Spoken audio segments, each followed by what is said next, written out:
Stuart, make a great point there. We're very grateful that we're actually unblocked essentially last week, starting with, there's some silver linings that I've taken out over the shutdown period. It's very different than a lot of other jurisdictions where they've been allowed, construction's been allowed to continue through this. So we were very much in the same situation as everybody else, where we were actually locked down.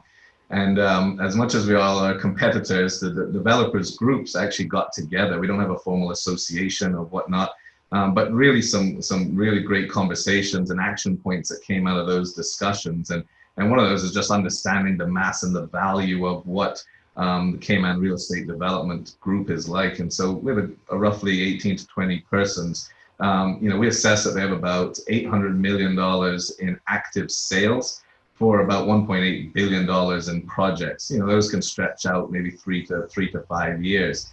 And so we're very much encouraging the green light for us to be able to get back to work. The trickle down effect that gets spoken about, when you look at $1.8 billion of projects, that's roughly $40–50 million a month in spend in the economy. And that can just do tremendous, it's a tremendous value for the island, especially when we talked about earlier, one of the pillars of the economy being frozen. The construction development industry really sees themselves as one of the ones that can lead the recovery plan. So that's important stats. I'm not aware of any projects that are actually destined to fail, that they won't proceed. I don't think we want to use any word about failing, but just that they wouldn't proceed. The nature of which developments get set up in Cayman is you typically don't pull the trigger unless you're really ready, not only from a planning and infrastructure standpoint, but you have your pre-sales, you have your financing in place. And so you really get to that threshold where there's a little bit more of a conservative investment approach here, as opposed to that risky investment approach where people are just going ahead with the project for the sake of going ahead with the project. So that gives them some stability, and that everybody was basically waiting for the unblocking to happen to be able to let everybody loose and get going. So I think that there's going to be a tremendous amount of activity there. On new projects, I had my concerns as to whether there would be a kind of new string of projects coming out. But I think the planning department, recently announced that they had some 70 new planning applications that were processed during the lockdown through virtual meetings, etc. And that really was surprising to me, but it's a great stat and an indication of where Cayman's heading. I think those value of projects were somewhere in the realm of $60 million of additional projects being approved to move ahead.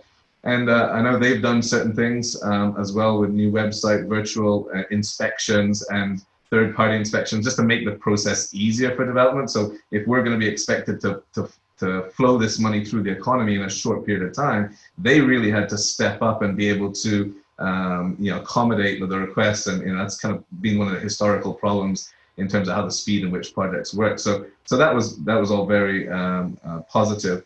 I think the next sector that really needs to step up for us is the banking institutions. I think the banks have all done a great job of putting these mortgage holidays in place and extending out facilities. One of the risks I see is that people who think they have a facility or are in line to have a facility, that the circumstances may have changed, and if the lenders change their conditions in which they will lend to people, that could put significant risks on the closing. And as I mentioned at the beginning, the $800 million of active sales, it's really important that we as a group and as a country protect those sales, and obviously financing is going to be a big part of that.